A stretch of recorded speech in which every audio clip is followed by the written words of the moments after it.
I want to welcome everybody to the June 1st work session. It is 5:03. If I can get a motion to approve the agenda. Motion to approve. All in favor, aye?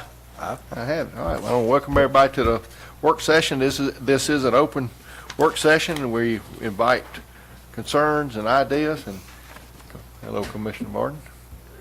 Oh, I just asked if you were going to make it. I like the haircut. You did it yourself. That's great. All right, but like I said, we'll try to make sure everybody's got opportunity to speak. Who wants to start off? Tim, you want to? No, you don't want to start off? Don't look at me. Don't look at me.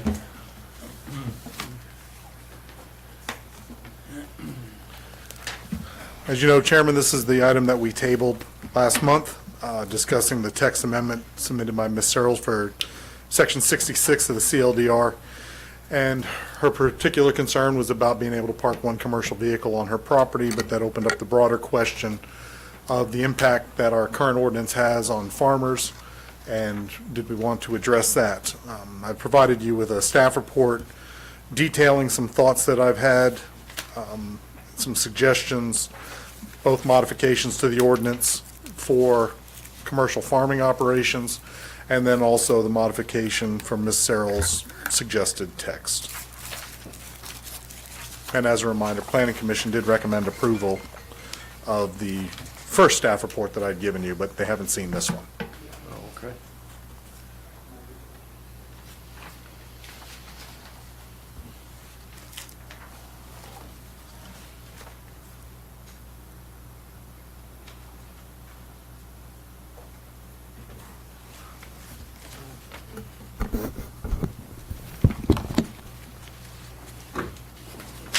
So Tim, real quickly, 66.5 of any weight, is that a concern for any bridges in the area?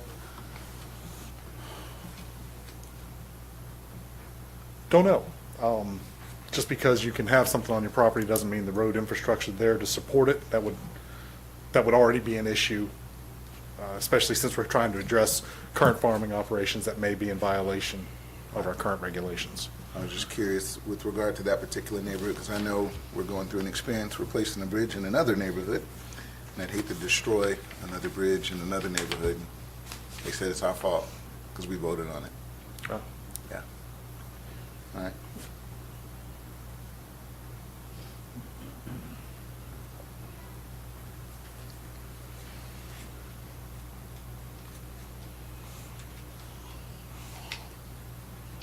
I know when we tabled this at the last meeting, it was, after I heard what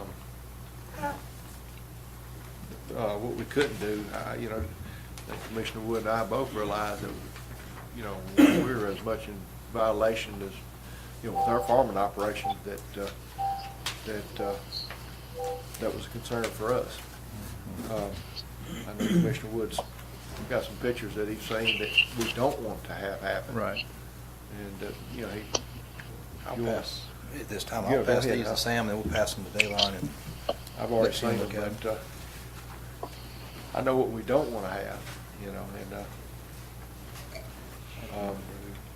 the last thing I want to do is open up a can of worms and people start doing, Property, 3 acres. So help me with this one too. 66.2 on page 3. Travel trailers are supposed to be parked behind the house? Yes, sir. Behind the front building line. Draw you a parallel line across the front of the house, parallel to the road. It's got to be behind that line. So it could be on your side yard. Oh, okay. From their building line, thank you. Gotta slow down. And as a reminder, 66.2 is the current law.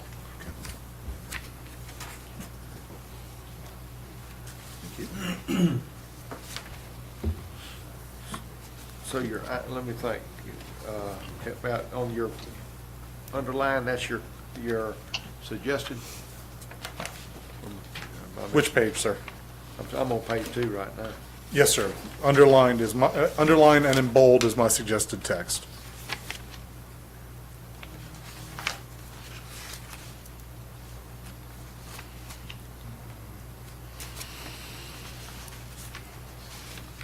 And then on the beginning of page 3 is a discussion of the exception to section 66.1.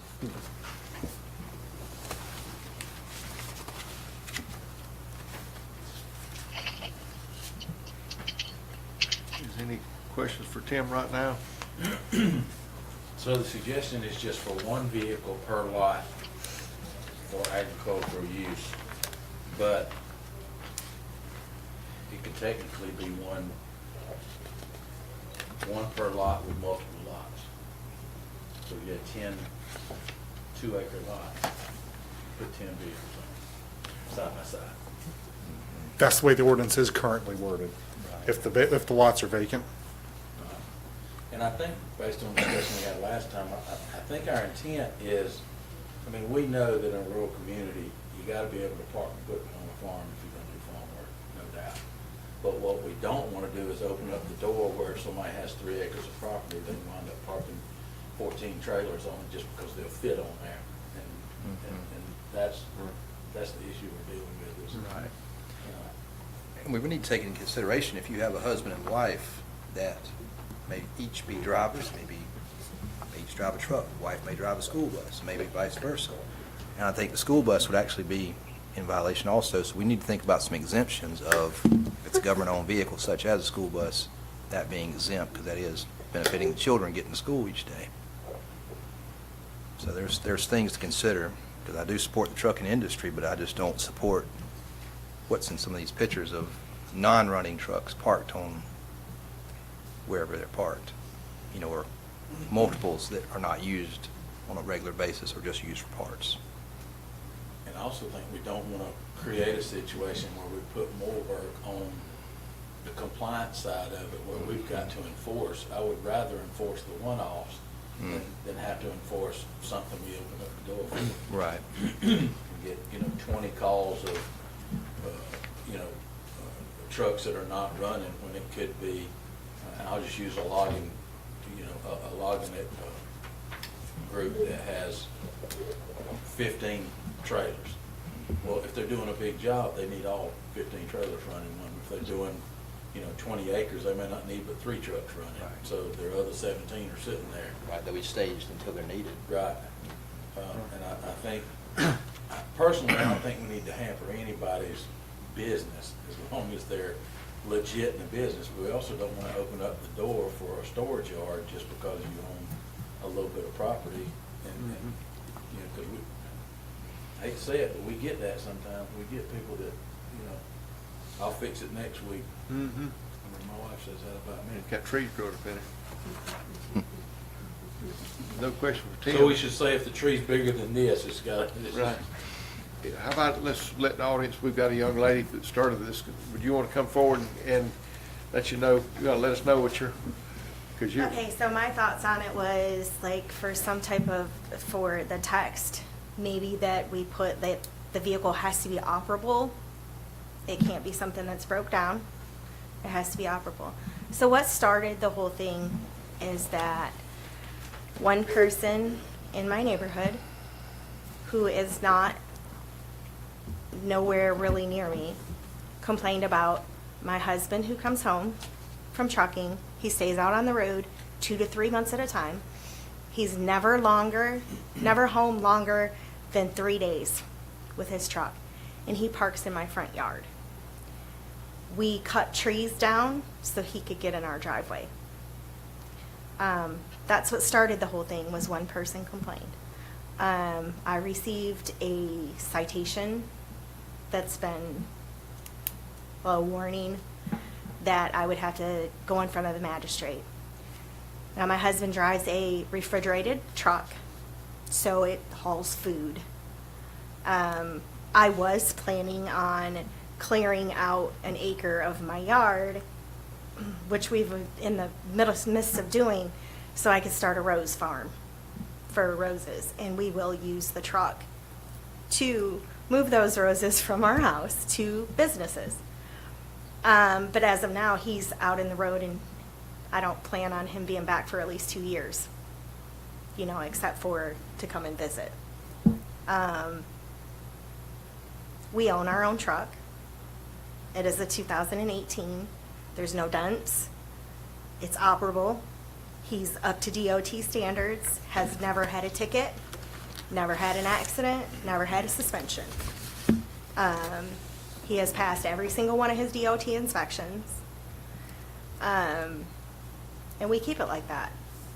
And when that truck, which is probably in about a year, gets older, we're gonna trade it in. If it gets more miles on it, we're gonna trade it in for a brand new truck.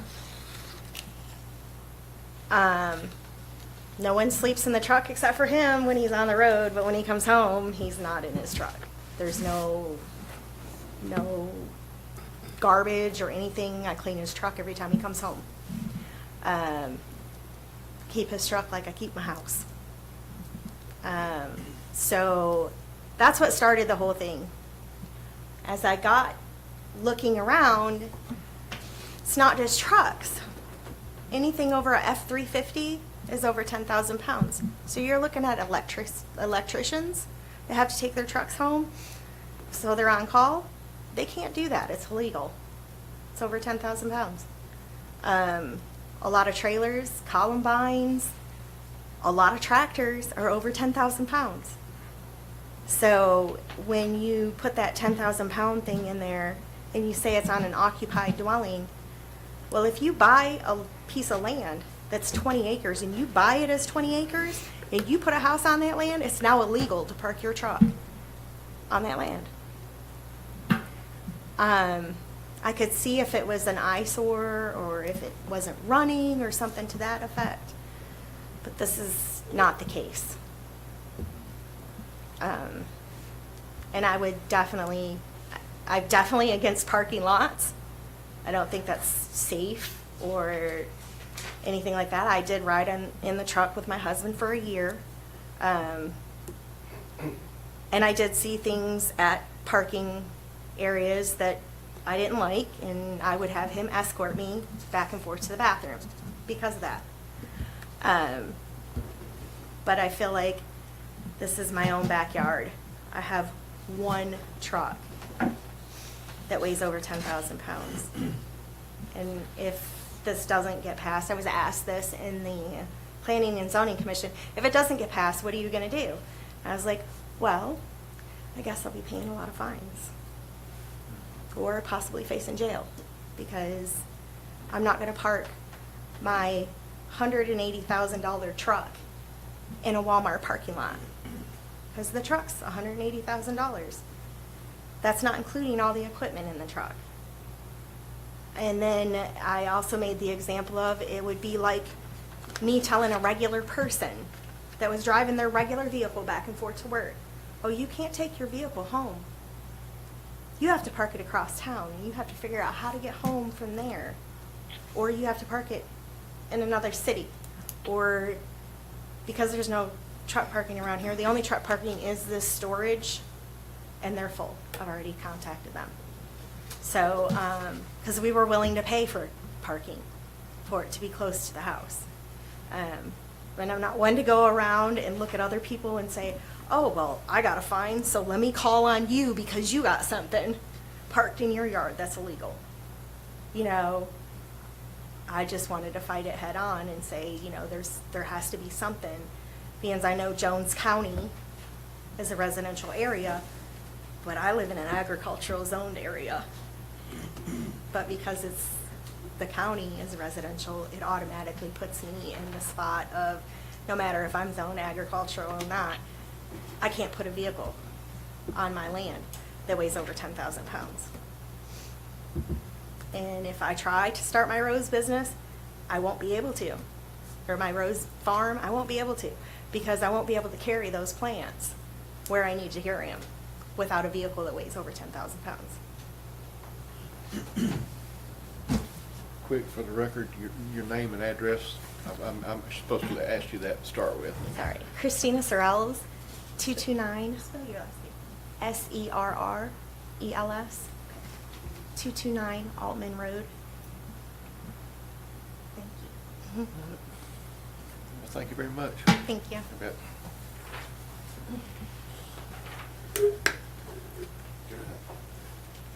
Introduce yourself and let us know where Randall, you- Randall Mitchell, 235 Altman Road. I got some pictures, can I give y'all? Okay. Thank you.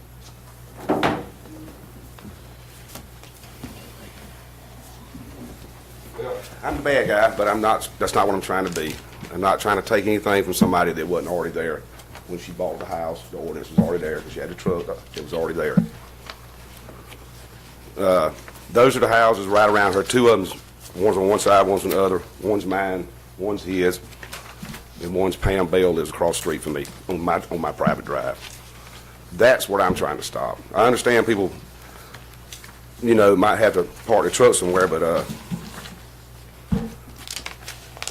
and biggest thing, I don't want to do anything that hurts agriculture. That's what it's zoned, agriculture. It's not commercial. And the thing we talked about, me and Dwayne even talked about this when we first saw it. Well, hell, you could buy an empty lot, park 2 trucks on it, as long as you didn't have a house on it. So that needed to be addressed. And I understand that, but, you know, more and more people are starting to buy these small acreages in rural Jones County. You know, we've done away with single-wide trailers dotting landscape, got the dumpsters off the side of roads. Not saying the truck's like a dumpster, but to me, it is an eyesore. It affects the aesthetics of everybody's property around you. And there maybe you can make it where if you've got enough land that you can put it where somebody else don't have to look at it, or that'd be in case I wouldn't have an issue with it. For example, Dwayne's land, he's got 25 acres behind me. He could park a rock quarry dump truck back there. I don't care, can't see it. Joseph Tanner's got 32 acres butts between mine and his. Don't care what he puts back there, can't see it. You'd have to trespass to see it on his property. But these 2-acre lots and 3- and 4-acre lots side by side is not the place to park these trucks. They just, for example, they just built 8 brand-new houses on Davis Road, right in a row. So, I mean, it's coming this way, but if somebody starts looking at a place to build a $400,000 house, and you ride by the property, look at it, you see, like I say, all right, now you can park your log truck at your house, your sewer pump truck, your low boy with your excavator on it, anything you want to, if this passes the way it's written, or the way she's wanting it to pass. I try to make me some notes, I won't forget all this stuff. And I don't know where, a lot of people seem to have this thing where zone agricultural means I can do whatever I want to do. That's not the intent of zone agricultural. I mean, how this road down Harris Morton Road, beautiful farmland on both sides of the road. I love it, but it wasn't nothing junky about it. You know, it was beautiful. But that's why there may be places to put it, but these small residential districts aren't it to me. That's my issue right there. Any questions?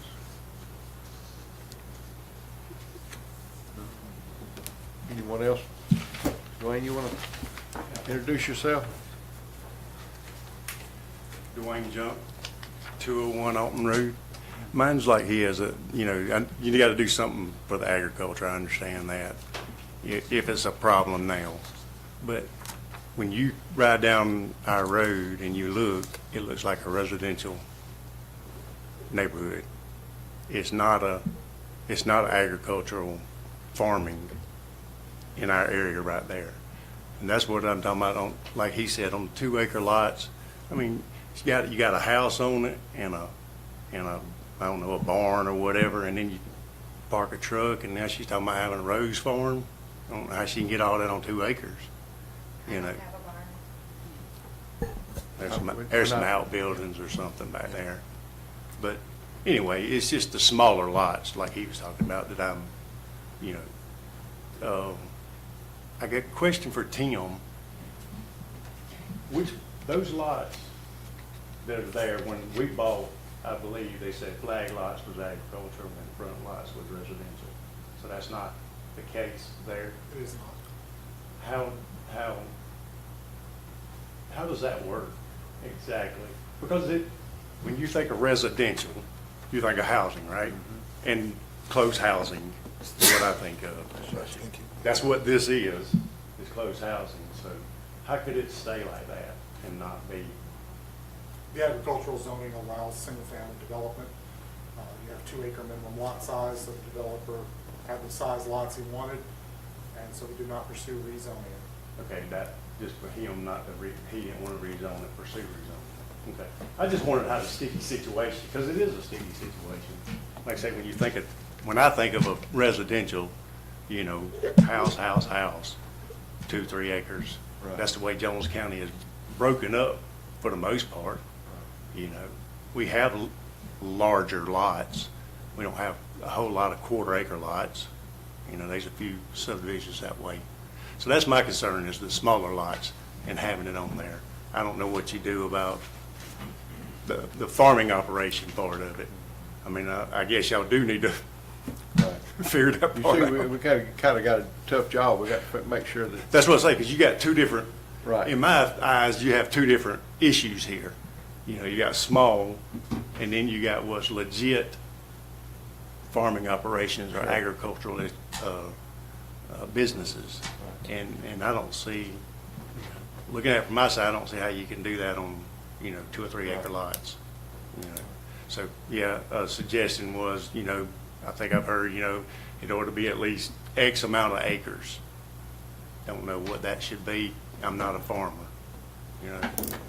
so I don't know if it's 20 acres or 50 acres or 200 acres.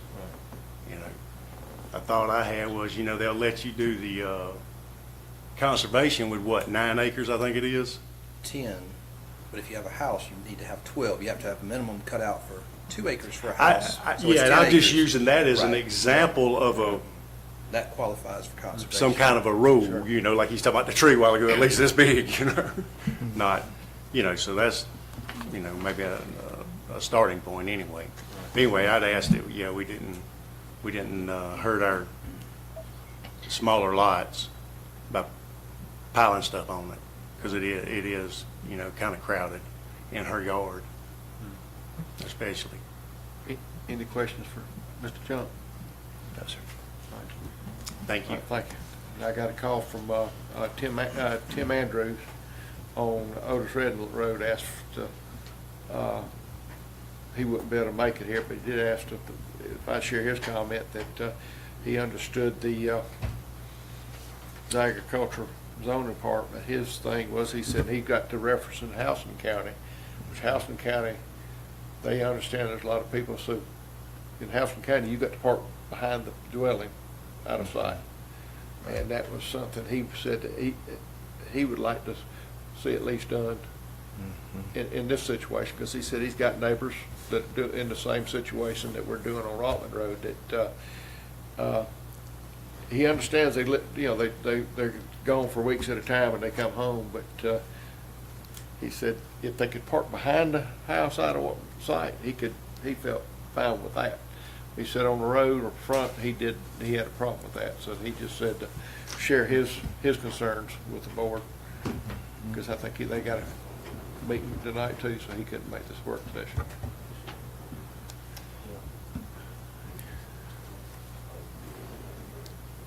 My questions might be more for Tim than, so the way I'm reading this, Tim, so 6.5 talks about commercial vehicles on an agricultural piece of property that you're actually farming or doing something with. And you can have, it's legal to have your equipment parked on that property as long as you're using it for agricultural purposes. Currently, I would not consider a combine on a lot a violation. That's not a vehicle. This additional text here, 66.5, if it's hauling commodities to and/or from that farm, then it would qualify under this exemption. So Right. they couldn't be hauling from point A to B and then parking on this location. That would not qualify for this exemption. So, and I'm hearing her point of view is it's a vehicle that they use in their family, and that's his job and it's their property and they want to park on there. But it's getting, I mean, it gets a little convoluted when it's an agricultural property, but the vehicle that's in violation of the agricultural code is because it's not being used to haul stuff from that residential location. Is that fair? I don't understand. I thought I confused myself there. I know what you want to say, but I couldn't. Yeah, so the truck is not hauling, he's using it for over the road, and I'm using their case, but this could be any case in the county that we're talking about.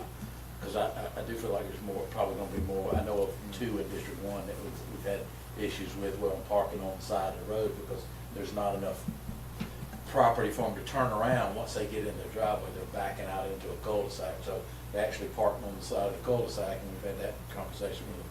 But I know there's areas where that happens. But if you're in an agricultural area and you don't have a farm, you have 2 acres of land, and you're parking your vehicle that is not being used for farming, that's where the violation comes in. If you had a 10-acre lot there and you were farming 8 acres of it, and the truck was hauling the produce or the goods from that farm, that's all covered. Today, Right. no, that'd be a violation. Today, 66.5 is proposed text. Gotcha. That is not current law. That was just a Okay. proposed text to help address the concerns about the agricultural operations in the county. Gotcha. It is not related at all to Ms. Sorrell's request. Okay, I was reading 66.5 as what we have now, and I was thinking, well, that solves the agricultural part of it, which even if we adopt this part of it, that solves that. It does not solve her, Her does not specific address her. situation. It's correct. And that's where I got a little bit of heartburn, because I do believe, I don't know if it's an acreage size or if it's a visual from the road situation. Because I mean, looking at the pictures, it is a totally different view from the road if you're in a residential area. Whether it's a nice 18-wheeler or a log truck, it's still, when people are riding in a residential neighborhood that is lots, road frontage lots that are nice houses, that's a different view from the road when you go nice manicured lawn, manicured lawn, manicured lawn, manicured lawn with a log truck. That's a different, any way we slice it, that's a different picture. So I'm really torn on that, and I like what Tim was talking about with parking it out of sight, because that's the same thing we use when it comes to number of vehicles, dilapidated vehicles, Right. unused vehicles. You can have as many as you want, as long as they're covered and out of sight, but you can't park them in your front yard, and I think that intent was because neighbors are gonna complain, and whether it's one complaint or a committee of complaints. There are several suggestions on page 3 of my staff report, some mitigating factors that could be imposed. First paragraph discusses that.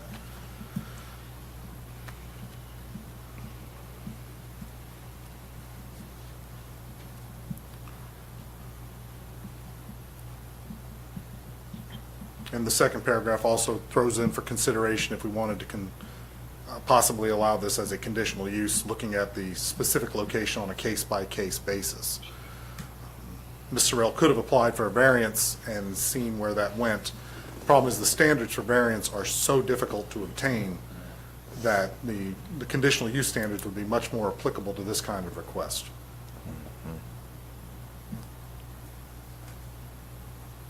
And I really hate that we're having to determine this based off her situation, because I do think that is an albatross, because if she's explaining that her husband's only home once or twice every 6 or 8 months, I don't think it's an all-the-time thing, but that changes based on how many times he's home. If he's only gone once a month and he's home 10 months out of the year, then, and I know he's not, but Yeah. if your next door neighbor, Yeah, we couldn't Had a afford guy it that if owned he it. did that, honestly. And I would even be willing to park the truck behind the house.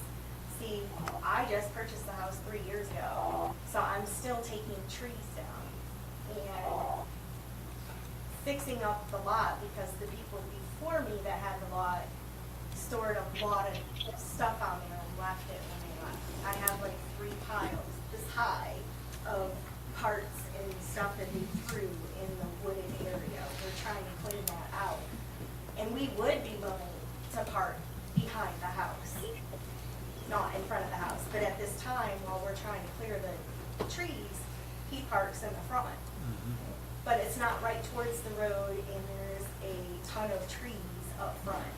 So you would literally have to be going slow, looking, you know, just literally you would have to be trying to be nosy to see it. One of those pictures is from the road, one of them is from my driveway. If she lives on a corner lot, her property goes down my driveway on the side. So whatever she does behind it, all them houses, mine, Pam's, Joseph Tanner, she's like a corner lot. My driveway's in the corner. And there behind would, the there, house. there is woods behind the house. It wouldn't matter in this particular case, because the driveway goes beside her whole lot, front and back. So this is a different case. There's like a truck that I have pictures of that pulls down their private road. And I don't, like I said, I'm not the person to run around and say, well, this person was parked here. And it's bothering me, you know, that they come down the road. I'm not gonna say that because it's their property and they need that, obviously they need that equipment for their livelihood. So basically, why would I complain?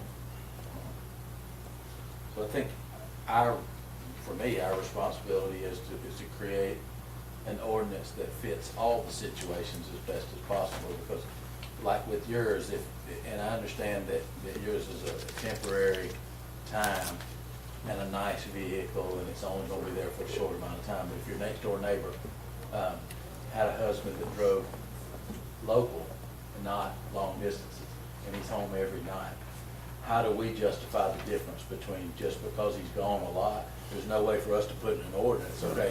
If he's only there once every 7 months, it's okay. But if he's there 5 days a week, and then the weekends he's over the road, and weekdays he's traveling from Macon to the house, that would, you know, and then you say 10 people in the cul-de-sac, what if 8 of them have that situation? Well, then we got a problem. That's the door we're talking about that opens up with all these situations, so we have to make decisions based on the ordinance. And right now, we don't have a good ordinance, I don't think, that controls any of it. Right. So I think we've got to do something. But I don't know what the right answer is between, I think we can solve the agricultural part of it better than we can solve the one-offs. But this, Tim, your number 2 option talks about park or storing it behind the front yard building line. So that to me is a little different than obscured view from the public roadway. Or from neighboring property. 66.2 is the current law. Those, what you're seeing at the bottom of that page is the current law. Or that's 66.2. Those 4 points are the current law. Okay.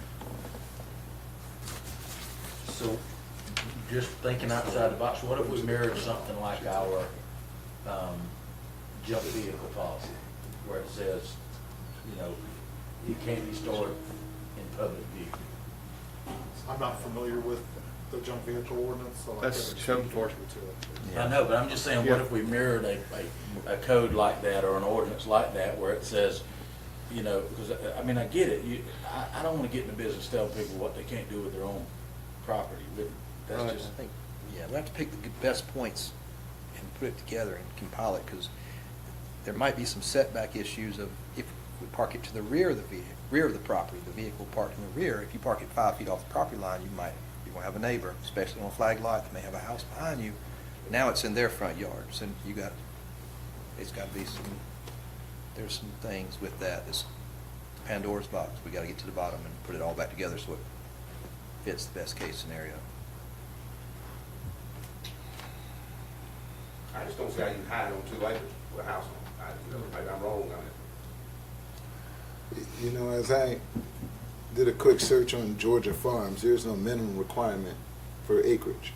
It's $1,000 off of in production of the farm items, right? So legally, she could have a farm, and that solves the problem. That's like Georgia Secretary of State, right? $100 overnight.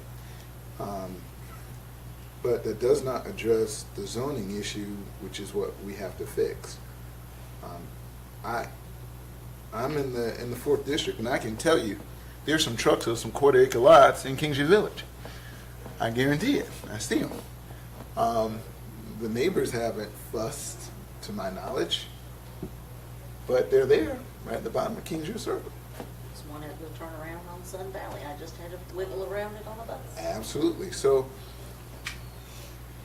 and I know that they don't have a place to put a truck behind the house in Kingsview Village in somebody else's yard. So I'm not necessarily a fan of that, as I am a fan of what we were trying to do in the first meeting until we figured out that we're unpacking it a little differently. I believe that you should be able to park your truck, right?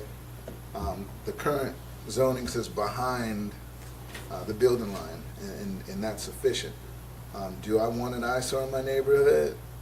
Probably not. So I understand where you guys are coming from. But how do you solve that amicably, right? So we don't get the junkyard, because that's a bigger concern for me than the one truck in the yard. It's the nightmare stuff in the yard. And again, I've been trying to figure it out just with words how we do it. Right. So I'm struggling. And I'm normally pretty good with that. I was hoping you would go up with something. Yeah, man. I was burning out. Jelly, you can just kick something out quick. Yeah, but I was We might stuck. cock our heads out, we'll say to do what? That's a great idea. But I'm burned out here because I can imagine just you guys are out of compliance right now. Yeah. And there's we're not- each, yeah, I think we, under, like the gate card, there's several things throughout the state ag that you can apply for, and you have to meet a certain criteria, so many dollars produced, or so much of this, or so much of that, or they don't consider you legitimate. Right. So, that's just several things through the state. You, Right. But just the number of vehicles is a challenge, right? Just saying. Okay. Once you hit 10,000 pounds, I'm thinking, 1, 2, I got cow trailer, Yeah. hay trailer, Mhm. equipment, for hauling equipment. Wow. Yeah. Dump trailer for hauling feed. I'm going, okay, You're getting all this down, Tim. yeah, I know. Yeah, I know.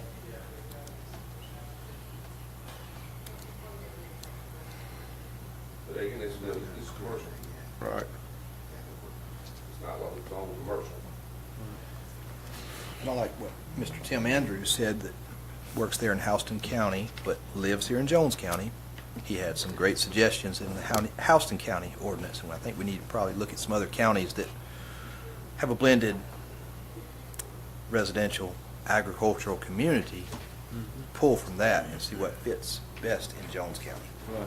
'Cause that's, Houston will allow, it's got to be behind the house, obviously not parked out on the road, which I Right in the front yard. not front yard. So it's, it's behind the house, It might be out of sight, out of mind, but it's behind the house and it's not, It's got to be operational, can't be Right. inoperative or not No. a legal registration or tag on it or insurance. And that's what he shared to let know. He said it's because he said he's got neighbors on his road. He's all agriculture, and he said they got one that drives called C-Bands, and he said that he might come in with a pink C-Band one weekend and might have a lime green one the next. He said I know the man makes a living, and this is what he drives every day, and this is how he gets home when he gets off work.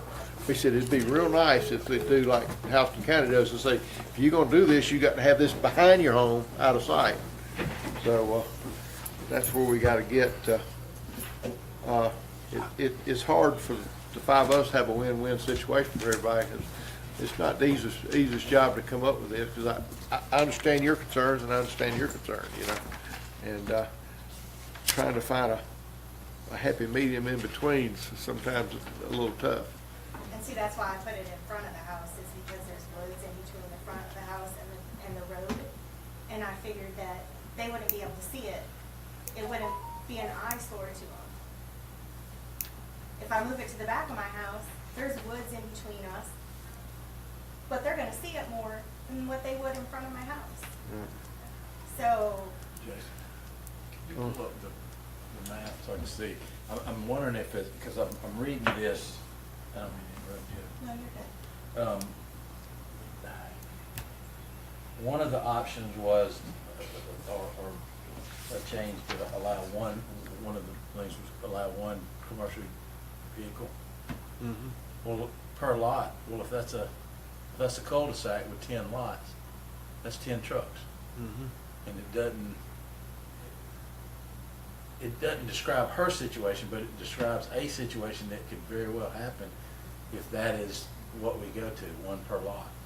So it allows her 1 out of 10, or it could allow 10 out of 10, because Right. it's still one per lot. And I don't know if that is a long road with one house, but it's really hard to, I mean, I know this situation brought to light the ordinance need to be changed, but it's hard for me to separate the ordinance from the situation, because it's almost like every time you find one, you go, well, no, it wouldn't work because of this, or it would work because of this. We gotta look at it that's gonna work and not cause a bigger problem. Right. Elon said that. Right. Because we already have more problems with 10 pieces of junk parked than we do with one nice vehicle parked in a nice neighborhood. We just saw a perfect example of that, what John just shared. It's gonna get turned over Right. tomorrow to, code enforcement. Welcome. You've been listening? Oh, okay. Oh, okay, make sure You they're didn't on. talk to me about anything, so you are listening very good. I'd have been in trouble by Coordinate your now. outfits before the meeting? We did. I just said that. I said, nobody give me the memo. I know. Yeah, it's straight across from the lake. It's where the two little lines are together. School district shirt on, I took it off and put I this can one on. Yeah, go ahead, just for you you point. guys. So my lot is right there. We don't have So a you see pointer. where all the woods are, right there, across from the lake. And you see the two lines, that's their private road. Mine is the corner lot right there, On the double line. on the double lines. Yeah, double line is my driveway, that's Stacy Bell's lot right behind her. So y'all behind them on the, They're flag lot? corner. Yeah. They're- Okay. They're back over here. They're on the back side of the flag lot. Yes. They're on this side. She's talking about that guy going out in the back, that's 32 acres he's got back there. No, He's I'm- developing his land, he's going back and forth with. I'm not talking about the 32 acres, I'm talking about where your lot is. His lot's back. The two side-by-side drives. The two sides. That's one drive. Okay, so that's one road. Where it goes like this, that's one road. Okay, His property sits off over here. okay. I do have somebody on the other side of the Okay. road over here. There are two people that are behind me Right, okay, with them two lots right there. That big lot, that's somebody else though. right. But he's on like 5 acres, right? 8.89. Okay. He's on the 8-acre lot right here. That's mine.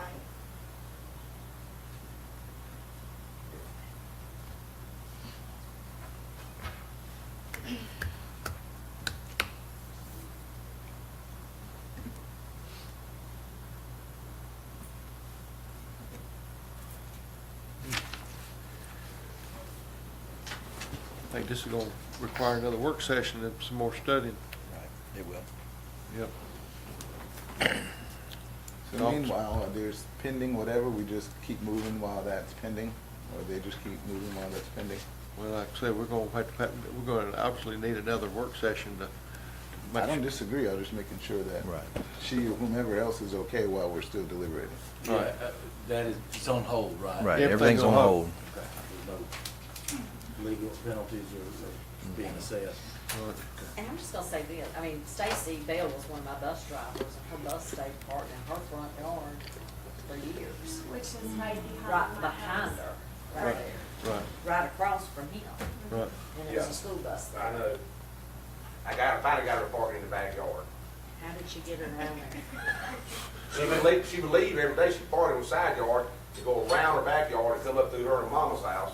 Uh-huh. But I said, well, why don't you just park in the backyard, you go that way anyway? Thoughts? I mean, we got something we need to fix. and- Well, I mean, if you're you're saying you're clearing off the land, some of the I'm trees right clearing there. out the trees, and when we first moved there, we did have to park by the road, and I wanted to hurry up and get it done. So I did clear some trees out, so we could pull in the yard. I do have enough room to pull it on the other side, Of the house. of the house. I'm gonna tear this shed down because it's dilapidated, it's back there. But I do have enough room on the side of my house when my driveway comes up that I can back it straight back. Yeah. But then again, if they're riding through, if they turn and look, they're gonna be able to see it. It's a truck. Driveway. Yeah, oh, I know. You know, they're gonna be able to see it, but my I neighbor took that's pictures on of the the house other when it was side for of sale. me, they don't have a problem with it. They like my truck. Like, when, they're always like, when's the big purple truck coming home? You know, so, Yeah. but, I spoke with them the other day, and we came up with the thing as well, that if I needed to, I could clear out the trees that separate mine and their yard. Right. And if my truck had to be a little bit on their property, it would be fine. Yeah. Tell Ms. Wells, Yes. Wanda Wells. Yes, I spoke with the well rigs. Yeah. If we could, like I said, this obviously gonna need another work session. If I could, if there's no more discussion, Tim, anything else you wanna add? Commissioner Martin? If we could get a motion to adjourn from this work session and give us a Motion to adjourn from work session. second. Second. All in favor, aye? We will resume this work session, when's our, we got one next, We already have a work session before the next meeting. okay. Is that the one that's at 4? Yeah. Is it a 2-hour? Maybe move it to the first meeting in September? First meeting in September. And Tim, if you could might kind of touch base with some of these other counties, I know they've had the same issue, kind of get some feedback of what maybe they've got some ideas of what they've done. I know Tim Andrews, you know, shared what Houston County's doing, just to kind of get some ideas and see if we can come up with a solution to this. All right. Thank y'all.